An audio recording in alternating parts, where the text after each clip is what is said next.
Guys, and welcome back with a new video. I'm here to have a video on what to look out for in a great broker, which is so important, guys. And I'm going to be here with Chuba, one of the traders in the team. How are you, bro? I'm very well, Cal. How are you? I'm not too bad, not too bad. Just here doing work as usual. Just a quick one, guys. When we're looking at the whole essence of actually looking at what's best in looking for a broker, there's certain things that we need to look out for. Okay. Now, Chuba, what are the sort of things that pop up to mind when trying to go for a new broker, especially as someone that's a beginner, which is so important? What do you think, Mo? What's your... That's a great question. I've had so many conversations with a lot of newbie traders over the years, and also just from my own experience working for one of the biggest brokers in the UK, I think it's very important for newbie traders or beginners who want to get involved in trading to know what exactly to look out for when it comes to selecting a broker. There's quite a number of things that are very important that you need to watch out for. But to start us off, I think the most important thing that you want to look out for when it comes down to your broker is, are they regulated? It's very important that you work with regulated brokers, because brokers that are not regulated, they do not abide to any sort of code of conduct, any sort of code of law. So that means that your money will not necessarily be safe. So you want to work with regulated brokers. Yeah, and it's so important, like, as well as like going for regulatory bodies, you have to understand, like, depending on what you're going for. Let's say you're going for stocks, there'll be regulatory bodies that you might look at in America or anywhere around the world, especially with FCA, that's the UK. Europe will be SISEC, and it's all about finding what best suits you. Now, of course, you have to understand with regulatory bodies, there's different limitations to it. For example, let's say you're going for the leverages. Now, you got 1 to 100. That's obviously with something like SISEC. But with FCA, the margins are a lot tighter. So you have to think about how you want to go. So smaller accounts trading on, like, let's say an FCA broker might be a bit difficult. You see? So you kind of need to understand these things. And of course, with deposits as well, it plays another role. Especially, like, let's say you're going for a deposit now with a particular broker. Things you need to look out for is how they take the payments. Is it through PayPal? Is it all the different types of credit providers? There's so many different ways. For example, and of course, minimum deposits as well. Okay? Now, with minimum deposits, like, we've got some brokers that might say 1,000, some 500, some 300, and so forth. There's few that have no limit. So it's always looking at what best suits you, what's your account size that you're looking to go into this with, and then basing it around that. There's some brokers that actually charge for deposits, can you believe? So and some brokers might say, you know what, we can give you a bonus if you deposit with us. There might be some sort of incentives that you can look at as well. Okay? Yeah, that is very true in terms of how these different brokers in these different jurisdictions work. You'll find that with brokers that are regulated by the FCA, which is the Financial Conduct Authority, this is the main regulatory body in the UK. It's got one of the stringent regulations in the UK. So you find that brokers that are based in the UK, the leverage options are a whole lot lower than the ones that are based in SISEC. So if you're a newbie trader and you want to really maximize leverage and you want to make use of leverage, then obviously you can go with the broker that's regulated in SISEC. There's nothing wrong with brokers regulated in SISEC, but they're just not as tight as FCA regulated brokers. But all in all, there's still good brokers that are regulated in SISEC. Of course. Now going on to something that's also important, especially when looking out for an amazing broker, is the withdrawals. Okay, now everyone wants to take their money out of a broker, and that's so important.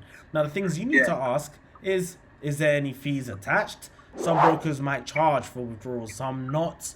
Another thing you need to take into consideration, and what's the minimum you can actually take out at once, Like, for example, Yeah. some brokers might say, oh, it needs to be £50 plus to take out, Yeah. or some might say, oh no, you can take out any amount at any time. Another thing to take into consideration with withdrawals is the time duration, so the duration of the withdrawal process. That's so important. Like, some brokers might be 3 to 5 working days, some I've been hearing in the past are like weeks, so it varies, and this is With where some a regulated broker could come in handy. Yeah, yeah, this is the worst thing ever, whereby you're trying to withdraw your own money, and then your broker is telling you, no, you can't withdraw your money. It has to go through back office processing. It's going to take 5 to 7 days. I mean, when you're depositing the money, it didn't take 5 to 7 days for the money to be deposited, but then the broker comes to you, days. It's going to take 7 days. It's very important that you work with brokers that have a very quick withdrawal system. And how you're able to see if your broker has a good withdrawal system is to look for brokers that have something called segregated accounts. Now, with segregated accounts, it just basically means that your money, the client's money, is kept separate from the broker's money. Brokers that don't have segregated accounts, then the client's money is mixed in with the broker's money, which is often not really good, because that kind of creates a problem for you when you're trying to withdraw the money, because all the money is in one pot. Now, with segregated accounts, your money is separate from the broker's account. When you're trying to withdraw money, then it won't be a problem. You get your money because your money is not kept in the same pot as the broker's money. Yeah, and it's very important, because I mean, know with certain brokers, they have some solid liquidity providers which play a big part. Because like Chuba said, that is so important to actually know how quick your money can come out peacefully, and whether there'll be any sort of problems. Because one thing you don't want to do is putting money in so easily, like Chuba said, and having difficulties when actually taking it out.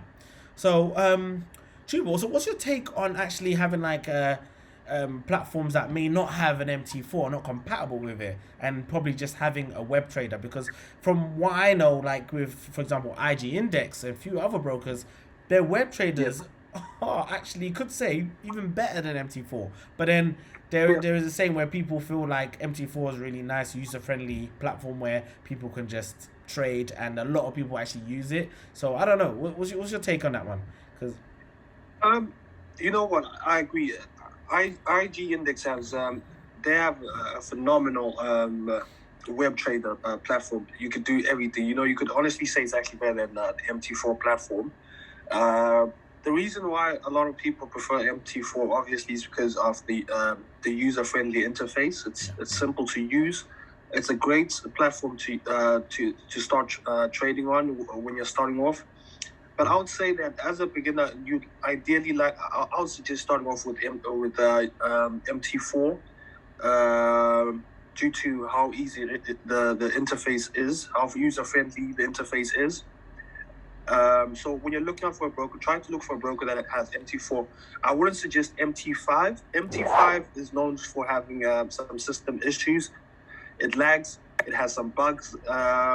It was supposed to be an update to MT4, but it was actually worse than MT4. So I would say look out for MT4. But if you feel comfortable using web traders, like what IG offers and other brokers, then by all means go for that. It really depends on your preference. Yeah. And one thing that I always say, I know this is a basic thing, but it's all about whether it has mobile trading with apps. Now, not all brokers that you can come across will have an app for you to trade on the go. So let's say you might be, I don't know, at work on your break, and you might want to close a trade, open a trade, but there might be some brokers out there, I tell you that for free, that don't have the app. So these are things that you can look to take into consideration when actually getting involved. And it all depends on what your use is, so whether you're trading stocks, whether it's commodities, FX, or what so forth. So with stocks, there'll be certain criteria that you might look for that are slightly different than trading foreign exchange, for example. That's very true. What I would also suggest to to people out there when they're also looking out for brokers as well, is you want to take into consideration the cost of trading. I think that's a very important thing to be aware of. Some brokers will charge you commission for each trade that you make. Some brokers will charge you on the spread, which is basically the difference between the buying and the selling price. It all depends on what you're looking for. But what I would suggest is looking for a broker that has a good spread. This will reduce your cost of trading. Yeah, it's so important. Like, of course, like there's variable spreads, there's ECN spreads, and you just got to know what's best for your trading style. Now, of course, we can indulge in it a lot more, and if we can go on about different brokers and why we would go for this broker or that broker, we'll be here all day, literally. But Tuba, it's been an amazing talk. Just a little catch up. In our next video, we'll be covering out a few different important tips that we would recommend for beginner traders getting involved. So that might be something that you could be interested in. But guys, I really want you guys to actually throw in the comment section some nice little questions or topics that you want us to cover, and we will run through each one. We do look at our comments carefully, and we want you guys to like, comment, and subscribe and show some support throughout our journey. We're going to be giving consistency depending on how much we get love from this, and it'll be amazing. So guys, I'm out. Chuba, take care. It's been a pleasure. Take care. One love.